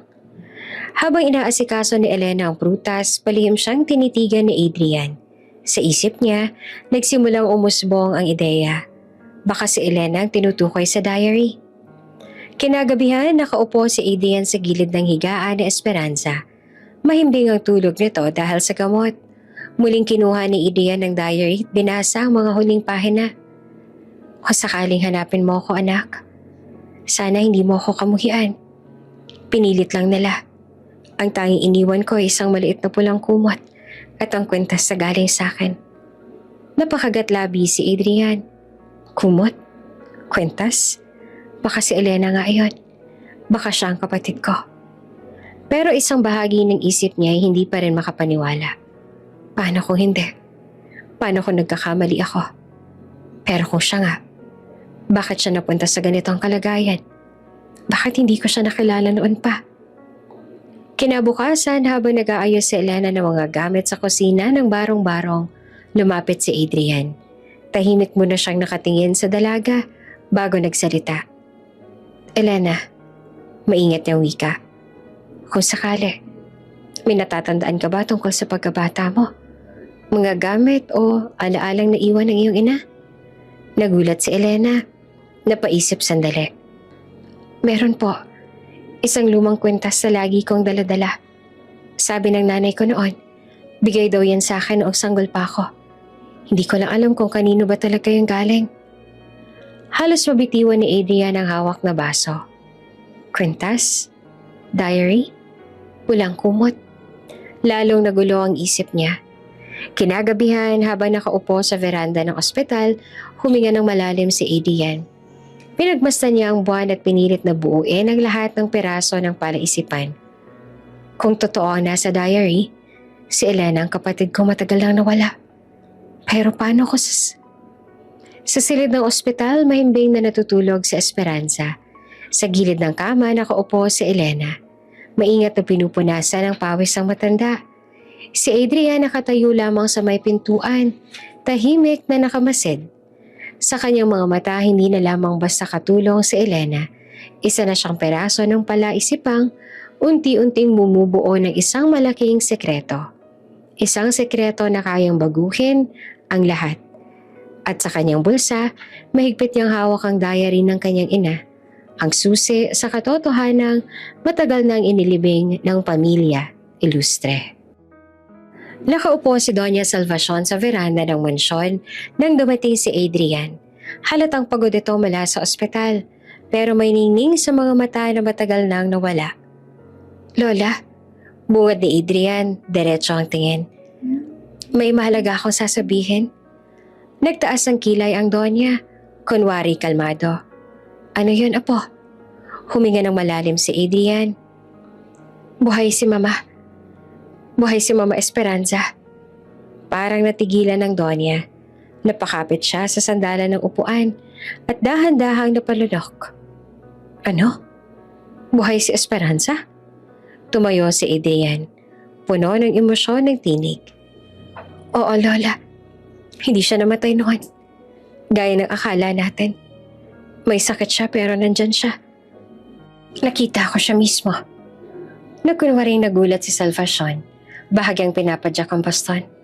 Diyos ko, ang akala ko'y matagal na siyang nawala. Paano nangyari yan? Pero sa loob-loob niya, nanlalamig ang kanyang dibdib. Imposible. Akala ko, hindi nalalabas ang sikretong to. Paano ko malaman ni Adrian ang buong katotohanan? Paano ko mabunyag na ako ang dahilan kung bakit nawala si Esperanza noon? Pinilit niyang itago ang kaba sa ngiti. Adrian, baka nagkakamali ka lang. Hindi ba't matagal na tayo nagluksa? Hindi ako nagkakamali, Lola. Si Elena mismo ang nag-aalaga sa kanya. Namilog ang mga mata ng Donya at agad siyang nagkunwaring nadismaya. Si Elena? Ang babaeng yun? Ginagamit ka lang niya. Hindi aksidente na siyang nasa tabi ng Esperanza. Baka sinasadya niyang palabasin na siyang nagligtas para makuha ang tiwala mo. Napatingin si Adrian, halatang naguguluhan. Pero Lola, nakita ko kung paano siya nag-alaga. Kung hindi dahil sa kanya, baka wala na si Mama. Sinasabi ko na sa'yo, ginagamit ka lang niya. Madiin ang boses ng Donya. Hindi mo ba nakikita? Nagpapakita siya ng kabutihan para unti-unti kang hawakan sa leeg. Gusto niya mapasok ang pamilya ilustre. At kapag nangyari yon, tapos na ang lahat ng pinaghirapan natin. Natahimik si Adrian. Sa loob-loob niya bumabalik ang mga alaala. Ang pagkakasagip ni Elena sa kanya sa kalsada. Ang mga gabing nagdarasal ito sa tabi ni Esperanza. At ang mga luha nitong walang halong kaplastikan. Kung ginagamit niya lang ako, bakit siya handang isakripisyo ang sarili niya para sa amin? Hindi. May mali sa sinasabi ni Lola. Habang nakatalikod si Adrian, muling nanlaki ang mga mata ni Salvacion at sa loob-loob niya ay nanginginig ang kanyang isip. Hindi pwede. Kung magtutuloy-tuloy to, baka matuklasan ni Adrian na si Elena ang batang kinuha ko noon. At kapag nalaman niya ang totoo, babagsak ang pangalan ng ilustre. At ako ang maunang mapapahiya. Pinisil niya ang baston at mahina ang bulong. Hindi ko hahayaang mangyari yon. Pagharap niya ulit kay Adrian, peke ang ngiti. Apo, tandaan mo lang, ang payo ko. Ingatan mo ang sarili mo. Huwag mo hayaang palapitin ng mga taong hindi mo kilala. Baka mamaya, sugatan ka nila. Tumango lamang si Adrian, ngunit hindi ito kumbinsido. Sa halip na maniwala, mas lalo siyang naintriga. Kinagabihan habang nakaupo siya sa tabi ni Esperanza sa ospital, inilabas si Adrian ang diary na nahanap niya. Mahigpit niya itong hawak habang nakatingin kay Elena na maingat na pinupunasan ng pawis ng matanda. Kung ginagamit niya lang ako, dapat matagal pa siya lumayo. Pero narito pa rin siya. Hindi, kailangan kong hanapin ang totoo. At kapag nalaman ko na, kahit sino pang humarang, kahit si Lola, hindi ako titigil. Mainit ang sikat ng araw nang pumasok si Adrian sa ospital. Nasa silid si Elena, nakaupo sa tabi ng kama ni Esperanza. Banayad yung pinupunasan ng noo ng matanda gamit ang basang bimpo. Habang mahina ang ngiti sa labi, kahit puyat at halatang pagod, hindi nawawala ang lambing sa kanyang mga kilos. Sandaling napatigil si Adrian sa pintuan. Sa isip niya, bumabalik ang mga sinasabi ni Doña Salvacion kagabi. Ginagamit ka lang ng babaeng yan. Kailangan kong malaman. Totoo ba ang kabutihan niya o palabas lang? Balong ni Adrian sa sarili. Magandang umaga. Malamig na bati ni Adrian ang tuluyang pumasok. Napatayo naman agad si Elena, parang nahuli sa maling gawain. Sir Adrian, gising na po si nanay kanina pero nakatulog ulit. Nasa maayos po siyang lagay ngayon. Tumango naman si Adrian pero hindi ngumiti. Tuwid ang boses niya. Elena, kailangan natin mag-usap. Kita ang kaba sa mukha ng dalaga. Maingat siyang sumunod palabas ng silid hanggang sa makarating sila sa maliit na waiting area ng ospital. Diretsong tumingin si Adrian kay Elena. Matagal ka nang tumutulong sa amin. Pero sa puntong ito, kailangan ko nang magsabi ng totoo. Hindi na kita pwedeng panatilihin dito. Aalisin na kita sa trabaho. Parang binuhusan ng malamig na tubig si Elena. Napalunok siya at halos hindi makatingin. Sir, anong ibig niyo pong sabihin? Ibig kong sabihin, mariin na wika ni Adrian. Hindi na kita kailangan bilang tagapag-alaga ni Mama. May ibang mag-aalaga sa kanya. Makakatanggap ka naman ng kabayaran. Nagmistulang naipit ang dibdib ni Elena. Sandaling tumahimik ang paligid. Maraming iniikot sa kanyang isip. Paano na si Nay Esperanza kung aalis siya? Sinong mag-aalaga sa kanya sa gabi? Pero pinilit niyang pigilan ang luha. Ngumiti ng bahagya at tumango. Salamat po, sir. Mahina niyang sagot. Nagulat si Adrian. Salamat? Sa anong dahilan? Huminga ng malalim si Elena. Salamat dahil kahit sandali. Binigyan niyo ako ng pagkakataon na maalagaan si Nanay Esperanza. At alam kong mas magiging maayos siya dahil kasama ka na niya ngayon. Hindi ko po alam kung bakit siya napalapit sa puso ko pero kahit papaano, natulungan ko siyang gumaan ng pakiramdam. Nangilid ang luha sa kanyang mga mata pero hindi siya nagreklamo. Kung ito po ang desisyon ninyo, tatanggapin ko. Ang mahalaga, ligtas siya ngayon. Parang biglang may pumukpok sa dibdib ni Adrian. Hindi niya inaasahan ang sagot ni Elena. Sa halip na magalit o magmakaawa, nagpasalamat pa ito. Elena, mahina niyang sambit. Napatingin si Elena at pinipilit pa rin ang ngiti kahit nanginginig ang labi. Sir, huwag po kayo mag-alala. Isa lang po akong katulong. Alam ko po ang lugar ko. Hindi ko po kayo bibigyan ng problema. Halos panginig ang tuhod ni Adrian. Sa unang pagkakataon, nakita niyang isang tao na kahit api-apihan, marunong pa rin magpasalamat at magpakumbaba. Bigla siyang lumapit. Mahigpit na hinawakan ang balikat ng dalaga. Hindi mo naiintindihan. Sinusubukan lang kita. Napatigil si Elena. Subok, sir. Tumango naman si Adrian, puno ng pagsisisi ang boses. Oo, gusto ko makita kung ano ang gagawin mo kung aalisin kita. Pero ang sagot mo, hindi ko inakala. Imbes na magalit, nagpasalamat ka pa. Halos mapahagulgol naman si Adrian pero pinigil niya ang sarili. Elena, wala kang bahid ng kasinungalingan. Totoo ka. At dahil doon, lalo kong gustong malaman ang katotohanan sa pagitan natin. Nakangiti ngunit luhaan si Elena. Sir, hindi ko man alam kung bakit ako nandito o kung bakit ako pinapahintulutan ng Diyos na makasama kayo. Pero iisa lang po ang sigurado ako. Hindi ko po kayo niloloko. Tumahimik ang paligid. Sa mata ni Adrian, malinaw niyang nakita ang kabutihan ni Elena. Isang pusong handang magtiis at magpasalamat kahit sa gitna ng kawalan. At sa oras na yon, lalo pang nabasag ang matagal ng pader sa puso ng bilyonaryo. Tahimik ang gabi sa ospital. Nakahiga si Esperanza. Mahimbing na natutulog matapos ang ilang araw na mahirap na gamutan. Sa kabilang bahagi ng silid, nakaupo sina Adrian at Elena, parehong balisa. Ang sinabi ng doktor kanina ay paulit-ulit na umaalingaw-ngaw sa isip ni Adrian.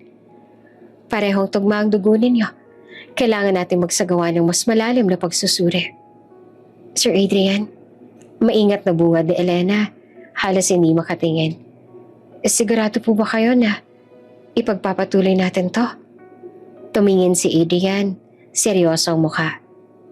Walang ibang paraan, Elena. Kailangan kong malaman ang totoo. Kung ano man ang koneksyon natin kay Mama, kailangan lumabas na. Napalunok si Elena. Sa kabila ng kaba, tumango siya. Kung yan pong makakapagpalinaw ng lahat. Kinabukasan, maagang dumating ang doktor at isang medical team. Ipinaliwanag nila ang gagawin. Magpapadala kami ng sample ng dugo niyo pareho sa laboratorio. Sa loob ng ilang araw, makukuha natin ang resulta. Tahimik lamang si Elena habang tinitingnan ang karayom. Nanginginig ang kanyang mga kamay. Napansin naman niya ni Adrian kaya hinawakan niya ito. Wala kang dapat ikatakot. Bulong niya. Tumango lamang si Elena bago pumikit at hinayaan ng nurse na kunin ang kanyang dugo. Pagkatapos ay si Adrian naman ang sumailalim sa proseso. Mabilis pero ramdam nila na mabigat ang kahihinatnan. Pag-alis ng medical team na iwan silang dalawa sa silid, ramdam ang bigat ng katahimikan. Elena, basag ni Adrian. Ano man ang lumabas sa resulta, gusto kong malaman mo. Hindi magbabago ang tingin ko sa'yo. Naluha si Elena. Sir, natatakot ako. Paano kung mali ang lahat ng iniisip natin? Paano kung wala pa akong kinalaman kay Nanay Esperanza? Hinawakan ni Adrian ang kamay niya. At paano kung ikaw nga ang matagal ko nang hinahanap na kapatid? Hindi ba't mas magandang malaman kaysa manatiling nakatago? Napangiti naman si Elena kahit puno ng luha. Oo nga po. Makalipas ang 3 araw, dumating ang doktor. Hawak ang brown envelope. Kapansin-pansin ang bigat ng kanyang hakbang. Mr. Ilustre, Miss Elena, panimula niya. Narito na po ang resulta ng DNA test. Kinabahan silang pareho. Dahan-dahang binuksan ng doktor ang envelope at binasa ang nakasulat. Base sa pagsusuri, 99.9% probability. Magkapatid kayo. Parang natigilan ng buong silid. Napakapit si Adrian sa mesa, habang si Elena naman ay napaupo at nanginginig. Magkapatid? Mahinang ulit ni Adrian na papikit. Unti-unting bumagsak ang luha sa kanyang pisngi. Si Elena halos hindi naman makapagsalita. Ibig sabihin, akong nawala mong kapatid? Tumakbo si Adrian papalapit. Niyakap siya ng mahigpit. Akala ko'y wala ka na. Pero narito ka pala, Elena. Hindi na kita bibitawan. Humikbe si Elena sa balikat ng kuya na noon lang niya tuluyang nakalala. Kuya? Oo, ako yun. Sagot ni Adrian at halos mabasag ang tinig. At ikaw ang kapatid kong matagal nang kinitil ng kasinungalingan. Habang nagyayakapan sila, muling pumasok sa isip ni Adrian ang diary na nabasa niya. Ang sulat na Esperanza tungkol sa nawawalang anak. Lahat ng piraso ay nagsimulang magdikit-dikit. Si Elena ang batang yon. Ang batang tinanggal sa piling ng ina. Ang batang tinago sa kasinungalingan ng pamilya Ilustre. Mahigpit pa rin niyang hawak si Elena nang magsalita siya. Papangako ko sa iyo, Elena. Hindi na ulit maitatago ang katotohanan. Kahit sino pang humadlang, ilalaban kita. Nararapat ka makilala bilang anak ni Mama. Napahagulgol si Elena, pero dama niya ang bigat at ginhawang sabay na bumabalot sa kanya. Sa unang pagkakataon, may pangalan na tahanan na siyang tunay na maituturing. Sa labas ng ospital, lihim na nakamasid si Doña Salvacion. Nakita niyang yakapan ni Adrian at Elena. Nakuyom niya ang kanyang baston at sa loob-loob niya, nagngangalit ang takot. Nagsimula nang lumabas ang sekreto. Paano kung pati ako ay madamay? Ngunit sa silid, tanging saya at pagluha ng magkapatid ang nangingibabaw. At doon nagsimula ang tunay na pagbabago sa buhay ni Adrian at Elena. Ang simula ng pagbubunyag ng matagal nang nakatagong katotohanan. Mabilis ang paglipas sa mga araw. Sa ospital, unti-unti nang lumalakas si Esperanza. Nakakakain na siya ng maayos. Nakakabango ng walang tulong. At higit sa lahat, unti-unti nang bumabalik ang mga alaala niyang matagal nang nawala. Isang hapon, habang nakaupo siya sa kama, nakatingin sa bintana, tinawag niya si Elena. Elena, halika iha. Lumapit agad ang dalaga, dalang mainit na sabaw. Opo, Nanay Esperanza. Heto po para lumakas pa kayo. Ngumiti si Esperanza. Tinanggap ang sabaw pero hindi agad uminom. Sa halip, tinitigan niya si Elena. Parang may hinahanap sa kanyang mga mata. Elena, mahina niyang sabi. Alam mo ba, parang matagal na kitang kilala. Parang hindi lang bilang tagapag-alaga. Napatigil si Elena. Hindi alam ang isasagot. Nanay, baka po dahil matagal na rin tayo magkasama. Umiling si Esperanza. Nangilid ang luha. Hindi. Higit pa ron, anak. Ikaw ang nawala kong anak. Nanlaki ang mga mata ni Elena. Ano po?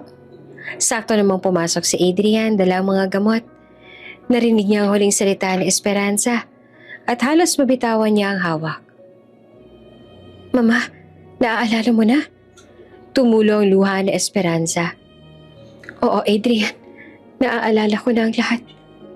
Ang gabi ng panganganak ko. Ang pagtangis ko ng sabi nitong kunin sa akin ng sanggol. Sabi nila, wala ng bata. Pero alam kong kasinungalingan yon. At ngayon narito siya sa harap ko. Si Elena. Napahagulgol si Elena. Hindi alam kung yayakap o lalayo. Nanay, totoo po ba to? Lumapit si Adrian. Mahigpit na hinawakan ang balikat ng kapatid. Totoo, Elena. At may ebidensya na tayo. Ang DNA test. At ngayon, si Mama mismo ang nagsasabi. Kinabukasan, pinatawag ni Adrian ang ilang miyembro ng pamilya Ilustre. Kabilang ang mga tiyahin at pinsan na matagal nang nakikinabang sa yaman. Dumating din si Doña Salvacion, dalang malamig niyang titig at baston. Sa harap nila, pinatayo ni Adrian si Esperanza. Bagamat mahina pa, matatag ang kaniyang boses. Makinig kayo, paniwala niya. Matagal na akong pinatahimik. Ngunit ngayong bumalik na ang alaala ko, panahon na para lumabas ang katotohanan. Ang batang inagaw ninyo sa akin noon, si Elena, ay buhay. At narito siya ngayon. Nataranta ang ilan, nagbulungan. Napatingin kay Elena na nakatayo sa tabi ni Adrian. Luhaan, ngunit matatag. Huminga ng malalim si Esperanza at itinuro si Doña Salvacion. Ikaw, Salvacion. Ikaw ay nag-utos na kunin ang anak ko. Ikaw ang nagpalabas ng kasinungalingang patay na ako. Ginawa mo ito para mapanatili ang kapangyarihan sa yaman ng Ilustre. Natigilan ang lahat. Nagkunwaring hindi apektado si Salvacion, ngunit halata ang pagkabahala sa kanyang mga mata. Esperanza, matagal ka nang may sakit. Baka namamalikmata ka lang. Huwag mong sisihin ang iba sa mga alaala mong sirang-sira. Umiling si Adrian, matalim ang tingin. Hindi ka na makakalusot, Lola. May diary si Mama. May ebidensya ang doktor. At higit sa lahat, may DNA test na nagpapatunay na si Elena ay kapatid ko. Anak mismo ni Mama. Hindi na pwedeng itago ang lahat. Hindi na rin napigilan ni Esperanza ang sarili. Lumapit siya kay Elena at niyakap ito ng buong higpit. Anak, patawarin mo ako. Kung alam mo lang kung gaano kita hinanap. Kung ilang gabi ako nagdasal na makita kang muli. Salamat sa Diyos ay binalikan niya sa akin. Humagulgol si Elena sa bisig ng ina. Nanay, salamat po. Kahit hindi ko alam ang totoo noon, lagi kong naramdaman na may kulang sa buhay ko. Ngayon, buo na ako dahil sa inyo. Si Adrian hindi napigilan ng luha. Lumapit at niyakap silang dalawa. Sa wakas, buo na tayo. Ang ibang kamag-anak na tulala, hindi nila alam kung paanong tatanggapin ang revelasyon. Isa-isang napayuko, halatang natatakot na mawala ang mga pribilehiyong nakukuha sa pangalan ng Ilustre. Samantala, si Doña Salvacion ay nanilisik ang mga mata. Pinipigilan ang panginginig ng kamay sa baston. Hindi pwede. Hindi pwedeng masira ang lahat ng pinaghirapan ko. Kung lumabas ang lahat ng sekreto, mawawala ang kontrol ko. Hindi ko hahayaang mangyari yon. Simula ngayon, mariing wika ni Esperanza, hindi na ako mananahimik.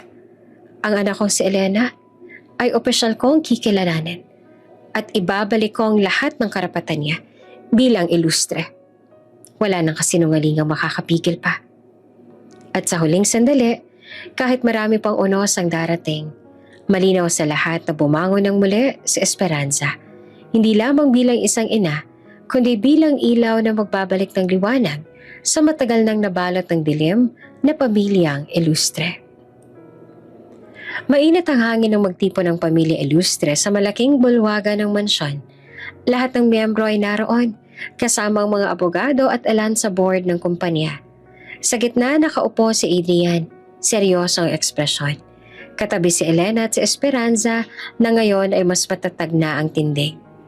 Sa harap nila nakaupo si Doña Salvacion. Nakataas ang kilay pero halatang balisa. Tumayo si Adrian, dalang makapal na folder ng mga dokumento. Ngayong hapon, kailangan na matapos ang lahat ng kasinungalingan. Matagal tayong nilaso ng mga lihim. Pero oras na para lumabas ang katotohanan. Binuksan niya ang folder at ipinakita ang DNA result. Ito ang ebidensya na si Elena ay tunay na anak ni Mama. At higit pa, siyang batang sinasabing namatay noon pero kinuha at itinago. Nagbulungan ng mga kamag-anak. Ang iba na payuko, ang iba naman ay nagulat. Nilingon ni Adrian ang lola niya. Lola, alam mo ba kung sino ang may kagagawa ng lahat? Ikaw. Ikaw ang nag-utos na itago si Elena at palabasin na patay na si Mama para manatili sa kamay mo ang kontrol na yaman at pangalan ng ilustre. Nanlaki ang mga mata ni Salvacion. Adrian, huwag mo nga akong pagbintangan ng ganyan. Lahat ng ginawa ko para sa pamilya. Ngunit agad siyang hinarap na Esperanza. Nanginginig ang tinig pero puno ng tapang. Salvacion, matagal mo akong pinatahimik. Ikaw ang kumuha ng anak ko. Ikaw ang nagpakalat ng balitang patay na ako. Ilang taon ako nagdusa sa kasinungalingan mo. Hindi na nakapagsalita si Salvacion. Ang mga mukha ng mga kamag-anak ay nakatutok sa kanya, puno ng panunuya at galit. Pumasok ang abogado ni Adrian dala ang mga papeles. Doña Salvacion, base sa mga investigasyon, lahat ng accounts ninyo ay na-freeze. Lahat ng ari-arian ninyo ay hawak na ng korte para sa audit. Halos mabitawan ni Salvacion ang kanyang baston. Anong ibig niyo sabihin? Mariin ang sagot ni Adrian. Ibig sabihin, wala ka ng hawak na kapangyarihan. Wala ka ng yaman na pwedeng gamitin laban sa amin. At simula ngayon, hindi ka na bahagi ng buhay namin. Lumapit si Adrian. Diretso ang tingin sa lola. Itinakwil mo si Mama. Itinakwil mo si Elena. Ngayon, ako naman ang tatalikod sa'yo. Wala ka ng karapatan sa pangalan ng ilustre. Nagulat ang lahat. Hindi makapaniwala na mismo si Adrian, ang paboritong apo, ang tatapos sa paghahari ng Donya. Si Salvacion nanginginig ang labi, na paatras sa upuan. Adrian, ako nagpalaki sa'yo. Pero hindi mo ako tinuruan ng tama. Sagot ni Adrian na puno ng hinanakit. Tinuruan mo ako magalit, manlamig, maging walang puso. Pero salamat kay Elena. Natutunan kong magmahal muli. Kaya simula ngayon, tapos na ang kasinungalingan mo. Napalapit si Elena kay Adrian. Luhaan ngunit may ngiti. Kuya, salamat. Kung hindi dahil sa'yo baka hindi na lumabas ang totoo. Yumakap si Adrian sa kapatid. Hindi na kita iiwan, Elena. Buo ng pamilya natin. Lumapit si Esperanza at niyakap silang dalawa. Salamat mga anak ko. Sa wakas buo na ulit tayo. Habang nakatingin ang lahat, si Doña Salvacion ay tuluyang napaupo. Tulala at basang-basa ng pawis. Ang dating matapang at makapangyarihan ngayon talunan at iniwan. Sa loob-loob niya, alam niyang wala na siyang laban. Lahat ng pinaghirapan ko, nawala dahil sa katotohanan. Habang papalubog ang araw, sabay-sabay na naglakad palabas sina Adrian, Elena at Esperanza. Sa likod nila ay naiwan si Salvacion. Mag-isa, hawak ang baston ngunit walang silbi. Sa kanilang puso, ramdam nila ang sakit ng nakaraan. Pero higit doon, ang pag-asa ng bagong simula. Makalipas ang ilang linggo, formal na isinagawa ang board meeting ng Illustre Group of Companies. Sa gitna ng maaliwalas na conference hall, nakaupo si Adrian bilang bagong chairman, katabi si Elena at Esperanza. Lahat ng miyembro ng pamilya ay naroroon, kabilang ang mga dating tutol kay Adrian. Tumayo si Adrian dala ang mga dokumento.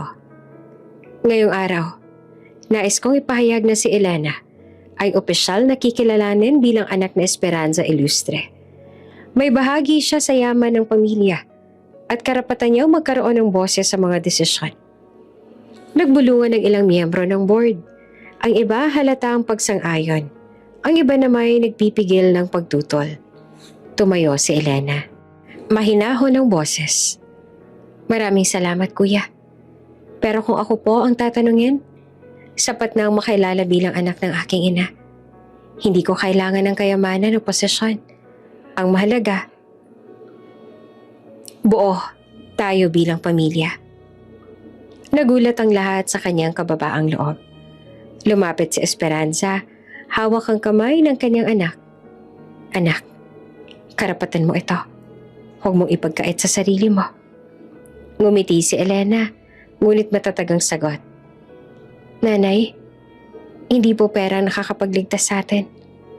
Hindi po yaman ang nagbukas ang puso ni Kuya. Ang lahat ng ito, dahil sa pagmamahal. Kung kaya ko pong mamuhay ng simple noon, kaya ko pa rin ngayon. Basta't kasama ko kayo. Iyon ang totoong kayamanan. Naluha si Esperanza, gayon din si Adrian. Tumayo si Adrian, inilapag ang mga papeles. Kung yan ang nais ng kapatid ko, igagalang ko. Pero isang bagay lang ang titiyakin ko. Walang sino man ang muling magtatangkang alisin ang pangalan ni Elena bilang ilustre. May dignidad siya at may lugar sa pamilyang ito. Paalakpakan na umalingaw sa loob ng silid. Sa unang pagkakataon, nagkaisa ang karamihan. Hindi para sa pera, kundi para sa isang simpleng desisyong puno ng puso. Kinahapunan, bumalik silang tatlo sa dating barong-barong. Pinilit ni Adrian na ipa-renovate ito, pero tumanggi naman si Elena. Dito ako natutong maging matatag. Dito ako natutong magmahal ng walang hinihinging kapalit. Hayaan mong manatili ang simpleng anyo nito bilang alaala. Naglakad sila sa maliit na bakuran, sabay-sabay na huminga ng malalim. Para bang ang bigat ng nakaraan ay tuluyan nang nawala. Isang linggo matapos ang lahat, nagdaos sila ng simpleng salo-salo. Sa maliit na hapag, nakalatag ang mga lutong bahay. Tinola, adobo, at puto na paborito na Esperanza. Nasa gitna si Esperanza, nakangiti habang pinagmamasdan ng dalawang anak. Si Adrian na seryoso ngunit mas magaan na ang aura at si Elena na masigla at puno ng pasasalamat. Alam niyo, ani Esperanza, hindi ko inakalang mararanasan ko pa makaupo sa hapag na ito kasama kayong dalawa. Buo na ulit ang puso ko. Nagtawanan silang tatlo. Simple ngunit totoo. Sa dulo ng gabi habang nag-aayos ng mesa, niyakap ni Adrian si Elena. Salamat kapatid. Kung hindi dahil sa'yo, baka nanatili ako malamig at sarado ang puso. Ikaw ang nagturo sa akin kung anong tunay na pamilya. Ngumiti si Elena, may luha sa mata. Kuya, salamat din. Tinanggap mo ako kahit ang gulo ng nakaraan. At ngayon, wala nang masihigit pa sa pagiging kapatid mo. Sa huling pagkakataon, sabay-sabay silang napaupo sa hapag. Ang simpleng lampara sa mesa ay nagbibigay ng ilaw, sumisimbolo ng bagong simula. Magkakasama silang tatlo, si Esperanza, si Adrian at si Elena, hawak kamay puno ng pagmamahal at pag-asa. At sa gabing iyon, natapos ang mahabang yugto ng sakit, kasinungalingan at pagdurusa. Ang natira na lang ay isang bagong simula, isang pamilyang buo, isang pusong muling natutong magmahal. Bago ka pa lang sa channel neto, ibang kwento ni Ate Jane, istorya mo, ikwento ko. Huwag kalimutang pindutin ang notification bell at subscribe button.